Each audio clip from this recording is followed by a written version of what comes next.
He used to spit when he heard the word justice. Now his life depends on it. Somewhere inside that hospital bed full of tubes and regret, his heart still ticked for better or worse. The beeping monitor was the only rhythm in the sterile hospital room. 2 years of silence, 2 years of waiting. Billionaire Thomas Grayson, once the most powerful man in Georgia's real estate empire, lay in a coma. Once feared and worshipped in boardrooms, now he was just skin and bone, fed by machines, monitored by strangers, breathing through a tube like a fallen king tethered to the mercy of time. The nurses rotated in shifts. Most came and went, treating him like any other patient, a bundle of vitals and routines. All except one. Her name was Amara Bell, 26, ambitious, stubborn, and impossibly tired of the world pretending race didn't matter. Amara didn't choose to work in Grayson Memorial. She got placed there, one of those long-term care centers masked in high-tech equipment and marble lobbies. But she stayed for the paycheck and her mother's mounting dialysis bills. She had a soft spot for the unconscious. They didn't talk back, didn't insult her hair or ask where she was really from. But Thomas Grayson? He wasn't just unconscious. He was a symbol. She remembered the headlines from 2 years ago, how he was sued for discriminatory housing practices, how his buildings refused black tenants based on invisible credit thresholds. The man who smirked in court when the civil rights lawyers accused him of redlining. The man who said, on record, not everyone belongs in every neighborhood. Let's be real. Now, he was just a ghost beneath a $400 bedsheet. Sometimes she spoke to him while changing his four. You ever think about the people you locked out, Mr. Grayson? The kids who slept in cars while your condos stayed empty for tax breaks. He didn't flinch, didn't blink, didn't think so. She never expected a response. Until the day everything changed. It was a Monday, the kind of Monday that soaked into your scrubs and soul. Amara had just finished assisting with a difficult patient tan overdose case and walked into room 214 with low patience and a half-cold coffee. She was alone. No doctors, no rounds. Just her and the old racist in a coma. She looked at him, really looked at him, pale, almost translucent, a man who once stood at ribbon cuttings, now unable to hold a spoon. And something in her snapped. Would you have hired me if I applied to your company? She asked quietly. Silence. Would you have let my brother rent one of your places? Still nothing. She stood beside his bed and whispered, voice steady but sharp as a scalpel. Your empire was built on broken lives. Nothing. But then, without thinking, she leaned in, close enough to smell the antiseptic in his aging skin. You don't get to die before hearing the truth, she whispered. And then, the 6 words that changed everything. You were wrong about people like me. The monitor beeped. Once. Twice. Then spiked. Her heart dropped. She stared at the screen, then at him. His finger twitched. She thought it was a spasm. Then his eyelid fluttered. Doctor, she screamed. Room 214, he's responding. The chaos unfolded quickly. Nurses rushed in. A crash cart wheeled in. The attending physician, Dr. Patel, practically sprinted from the hall. He moved, Amara said. I swear to God, moved. They ran tests. Checked vitals. Called the neurology. Within hours, it was confirmed. Thomas Grayson was emerging from a 2-year coma. No one had expected it. Certainly not Amara. She stayed long after her shift ended, pacing outside the room, watching the steady rise and fall of his chest, wondering if maybe, just maybe, a universe had a wicked sense of humor. When Dr. Patel finally stepped out, his face was unreadable. He's conscious, he said. Limited speech, but aware. He keeps asking for the black nurse. That's how he phrased it. Amara blinked. He wants me. I think you should go in. She stepped inside. The room was dim. Grayson's eyes were open, pale blue and clouded, but focused. For the first time, they met hers. You said something, he croaked. Her hands clenched. Yes. You said I was wrong. A pause. I was, he said. She stared at him, unsure if this was real. I was wrong about people like you. Her mouth parted slightly, caught between disbelief and fury. I don't need your apology, she said. I needed you to know the damage you did. That's it. His lips barely moved, but she caught the whisper. I do know now. They stared at each other. Two people who had never meant to cross paths. One was born into privilege, the other into perseverance. Yet here they were, tethered by 6 words and the weight of an empire built on injustice. That night, the news broke. Billionaire Thomas Grayson had awakened from a 2-year coma. But buried deep within the article, far from the headlines, was a single quote from the nurse who'd triggered his awakening. He heard the truth, and sometimes that's louder than any machine. Outside the hospital, Amara stood on the sidewalk, watching reporters swarm the gates. She sipped her now-cold coffee, the weight of the world slightly lighter. She didn't believe in miracles, but she believed in words. And maybe, just maybe, the right 6 could crack even the hardest heart. The days that followed were surreal. Thomas Grayson, once proclaimed clinically vegetative by some of the top neurologists in the state, now blinked and mumbled in recognition. He couldn't speak more than a few slurred words at a time, but each syllable chipped away at the myth of invincibility he had once built around himself. Nurses whispered about the miracle. News vans camped outside Grayson Memorial like vultures around a long-dead lion now stirring. But inside room 214, the spectacle faded. What remained was raw, human, and uncomfortable. Amara didn't go back the next day, or the next. She told herself she was too busy double shifts, a friend in ICU, paperwork. But deep down, she knew the real reason. She was afraid. Afraid of what he might say. Afraid of what she might feel. Forgiveness, resentment, satisfaction, they all jostled in her chest like angry bees with no direction. On the 4th day, the hospital's director called her in. He's requesting you again, Director Langston said. Twice a day now. The other nurses say he barely speaks unless you're there. I'm not a therapist, Amara replied flatly. No, but whatever you did, it worked. I'm not asking you to play counselor. Just sit. Talk. Let him talk if he can. Amara stared out the window of Langston's office. The parking lot glistened under a recent rain. People walked past with umbrellas and worries smaller than hers. Do you think people can change? She asked quietly. Langston didn't answer immediately. I think some never will. But I've seen war criminals become hospice volunteers. Racists cry in dialysis chairs next to black technicians. People don't change because they should. They change because they have to. Amara nodded slowly. That afternoon, she went back to room 214. Grayson was awake, propped against a pillow, thin and pale but alert. When she walked in, his lips twitched into what might have been an attempt at a smile. You came back, he rasped. Don't read too much into it, she said, pulling on a fresh pair of gloves. I'm not, he said, voice broken and papery. But thank you. She checked his chart, adjusted his force slightly, avoiding his eyes. You've been busy, he said. Not really, she muttered. Just tired. Silence stretched between them like an awkward thread. I remember more each day, he said finally. Sometimes I wonder if that's a blessing. Amara didn't answer. I remember the hearings, the protests, the lawsuit. You remember the families? She asked, her voice low. I remember the headlines, he admitted. The faces blur. Her jaw tightened.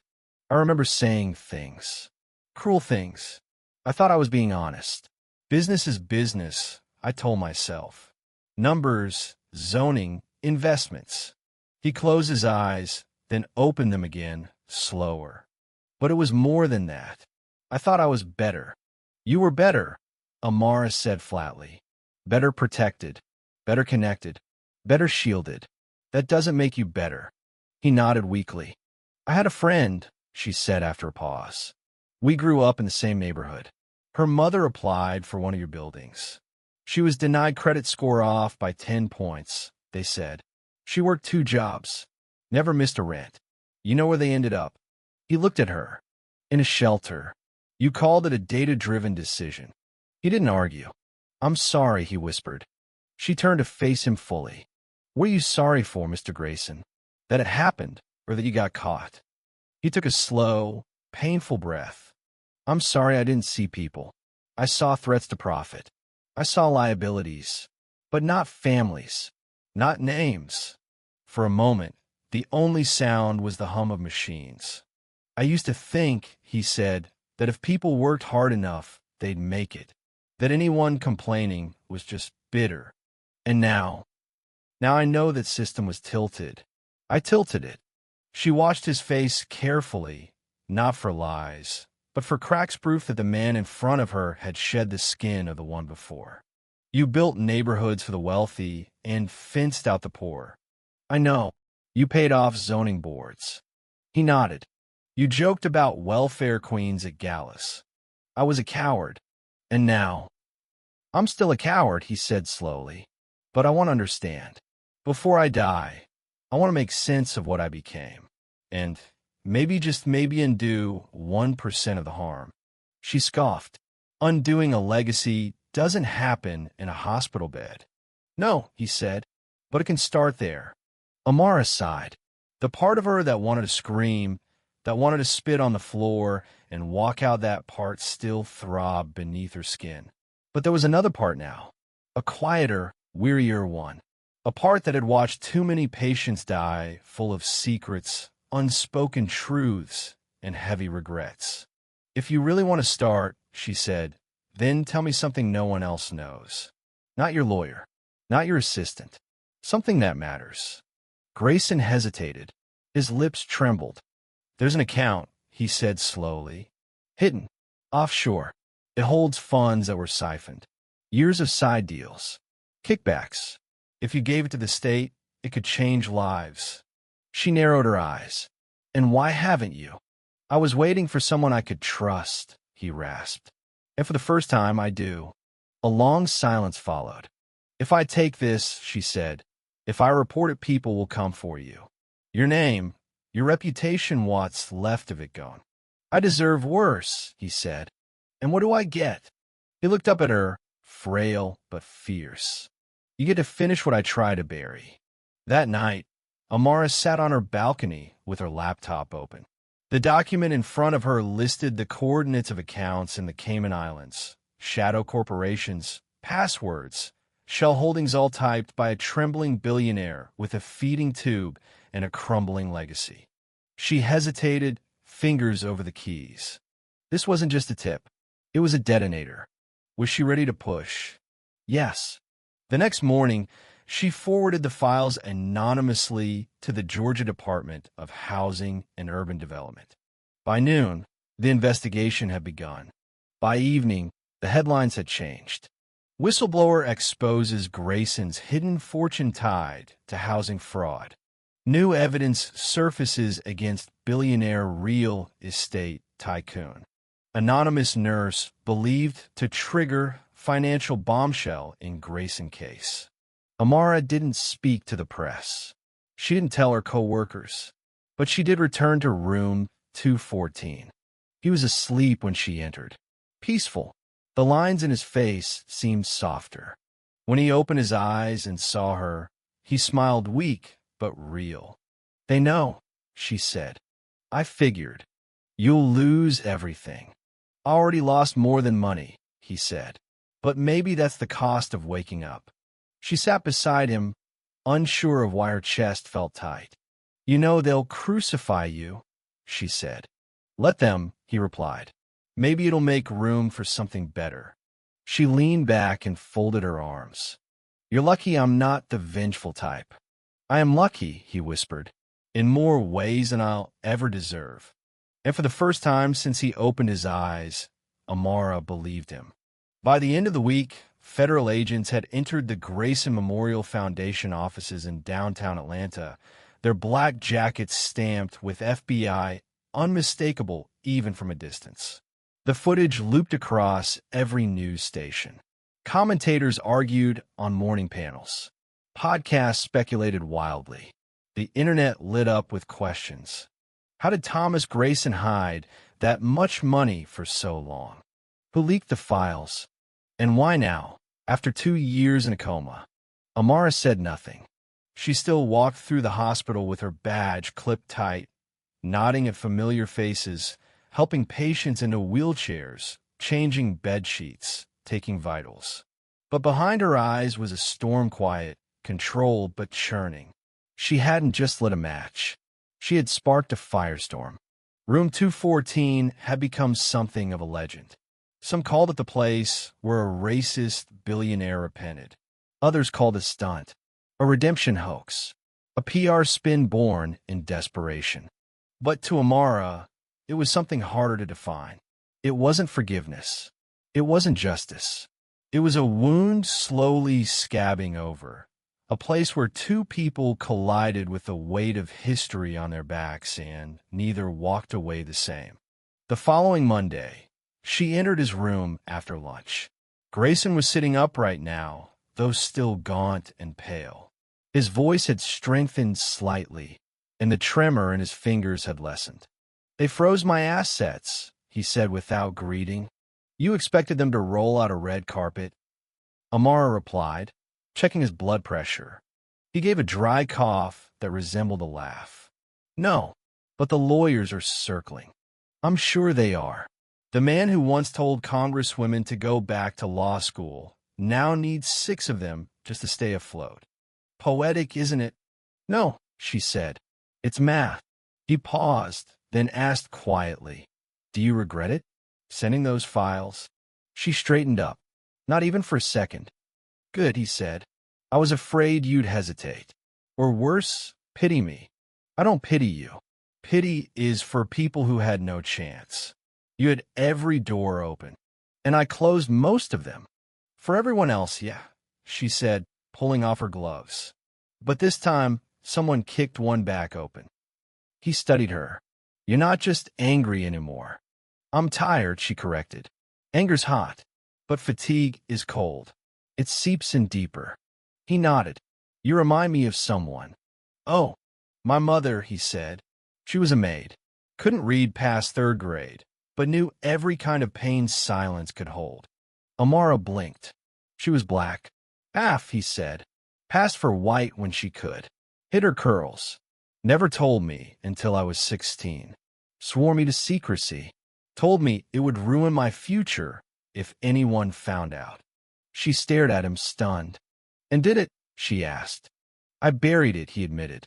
"Buried her story so deep, I forgot it was mine, too. Told myself I was pure, that my success came from superiority, not protection. So you erased half of yourself to dominate the world with the other half." He met her gaze. "Exactly." Amara sat down, the weight of that confession settling between them. "I always wondered," she said, "what makes someone become like you?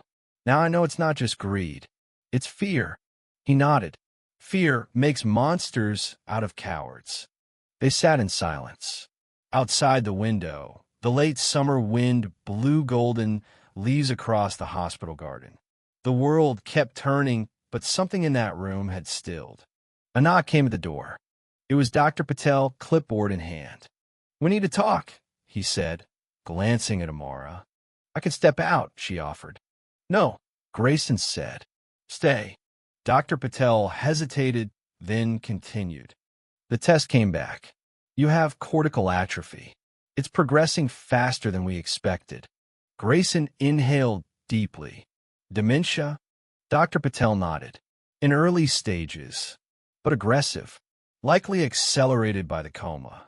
Amara didn't move. She waited. "How long?" Grayson asked. "It varies. Months, maybe a year of cognitive clarity before rapid decline. We can slow it, but not stop it." Grayson looked down at his hands. "So, I woke up just to fade out. I'm sorry, Patel said gently. We'll help you through it. After the doctor left, Amara stood up. I'll give you space. No, Grayson said. Don't. She paused. You afraid? He laughed bitter, hollow. I've been afraid my whole life.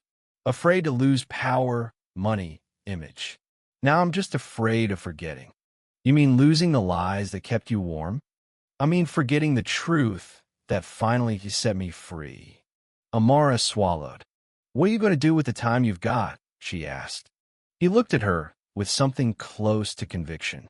Something honest. The next morning, Amara opened her inbox to find an email from a private legal firm. Attached was a draft document labeled, "The Grayson Accountability Trust, $92 million allocated to reparation programs in Georgia." She read the document twice. The funds would go toward community land trusts, down payment grants for historically discriminated Black families, scholarships for Black students entering law, policy, and housing fields. Not under Thomas Grayson's name, not as a legacy project, but anonymously. She walked straight into room 214. You really did it, she said. I had help, he replied, smiling faintly. You'll be crucified in public, and no one will know what you're giving up. I'll know, he said, and so will you. The days passed. Amara continued her work, but a change took root in the city. Families that had once been denied now received housing offers. Streets long forgotten saw renovation. Journalists dug into Grayson's past and unearthed a complicated legacy, one of domination and quiet redemption. But the disease moved faster than expected. One morning, Amara entered room 214 to find Grayson staring blankly at the ceiling. Good morning, she said. He didn't respond. She adjusted his blanket. It's me, Amara. Still nothing. She checked his pulse, his eyes. His vitals were steady, but his mind had begun to drift. It continued like that for a week. Then two. By the end of the month, he no longer spoke. Just nodded, occasionally muttered nonsense, or smiled at walls. One night, she sat beside him long after her shift ended. I don't know if you can hear me, she said softly, but I want you to know I don't forgive you. Not yet. Maybe not ever. She took his hand gently. But I see what you try to do, and I hope, wherever your mind is now, you see it too. He didn't respond, but in that silence, she found something rare. Peace. The obituary was short.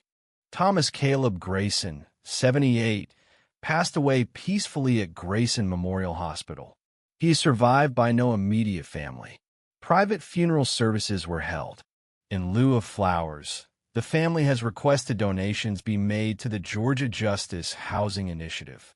Most people didn't read past the headline. Some scoffed. Others shrugged. One less old man in a city full of real estate barons. The story faded from the news within days. But in a neighborhood on the west side of Atlanta where broken sidewalks used to run like scars down the street, something had changed. Vacant lots were filling with color. Fresh murals bloomed across cracked brick. Playgrounds appeared where razor wire once stood. And in one modest community center painted gold and burgundy, a brass plaque read, "Funded in memory of those who were never given a chance." Amara stood beneath that plaque as the ribbon was cut. Cameras flashed. Children ran through the halls, laughing. A mother sobbed silently in the corner. She had just signed the lease for her first home. No one there knew the full story. They didn't know that the billionaire who helped fund all of this had once designed the very system that kept them out. They didn't know he died with barely a whisper. But Amara did. She hadn't attended his funeral. There was none, really. A few hospital staff. No speeches. No grand eulogies. Just a wooden box, a cold cremation room, and a finality that settled like dust. But she had gone back to room 214 one last time. It was empty. Stripped. Sheets gone. Machines silent. She had stood there for a moment, remembering. The day he woke up. The day he told her the truth. The day he forgot her name. He had called her mother at the end. Just once. Right before the silence swallowed him completely. The hospital had given her one envelope afterward. No return address. No name. Just her name typed on a label. Inside was a handwritten note, shaky but deliberate. If I'd met you sooner, I would have lived a better life. But I'm grateful I met you at all. You reminded me that truth isn't about revenge, it's about restoration. I want to ask for your forgiveness. Only your honesty. And if you ever speak of me, tell them I was a coward who tried to change, and that you were the only one brave enough to make me see. T.G. Amara folded the letter carefully, tucked it in her drawer at home, and never showed it to anyone. But she did speak of him. Not often, not loudly. But when she taught her evening workshops at the Housing Justice Center, she told a version of the story. A lesson, a warning, a strange, twisted parable.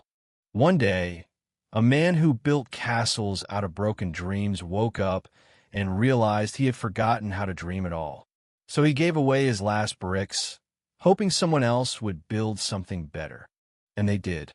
The trust fund he created, once scoffed at as performative, outlasted the news cycle. It wasn't managed by his estate or his name. It was run by an independent board Black women, community leaders, housing experts. Amara never sat on it. She declined every invitation. She didn't want power. She wanted change. Instead, she launched her own program, the Bell Fellowship, named after her grandmother, a domestic worker who had scrubbed the floors of men like Grayson and died without ever owning one. The fellowship placed young Black professionals in city planning, civil rights law, and urban development careers. Each one of them, handpicked by a committee of community elders. Each one of them, chosen not by GPA or legacy but by fire. 5 years passed. Amara turned 31. She was invited to speak at Emory University, where Grayson had once been honored with a business ethics award now revoked posthumously. She stepped onto the stage to a packed auditorium. Her photo had been printed in the programs. Her bio read, nurse, activist, founder. But when she reached the podium, she said none of that mattered. I'm here because someone finally listened. The audience was silent. I'm not here to redeem anyone. This story isn't about one rich man changing. It's about the people he never saw, the children who went homeless, the families who were locked out of dreams. And maybe, if we're lucky, it's about what happens when someone finally opens their eyes even if it's almost too late. She stepped down to a standing ovation, but her heart was heavy. She had told the truth, and the truth was messy. Later that night, she walked through the city, past the Grayson Towers renamed Harmony Heights, past the mural of her holding hands with children under blooming trees, past a street now named Bell Avenue. She stopped in front of a church that held weekly housing rights clinics and peered through the glass. Inside were dozens of faces, Black, brown, old, young, all sharing food, resources, ideas, rebuilding what had been denied for so long. Someone tapped her shoulder. It was a boy, no more than 10. Are you Miss Bell? He asked. Yes, she smiled. My mom said you made the schools better, and the park, and now we got our own place. She crouched down. I didn't do it alone. He grinned. She said a ghost helped too. Amara laughed. Maybe he did. He hugged her before running back to his family. She stood in the lamplight, quiet. Some people spend their lives building walls. Others spend theirs tearing them down. But a rare few, perhaps only once in a lifetime, find the courage to do both. She looked up at the sky and whispered the 6 words that had started it all. You were wrong about people like me. And this time, they weren't spoken with pain or anger. This time, they were said with peace. Thank you for listening. If you find it interesting, please like and subscribe to follow the next stories.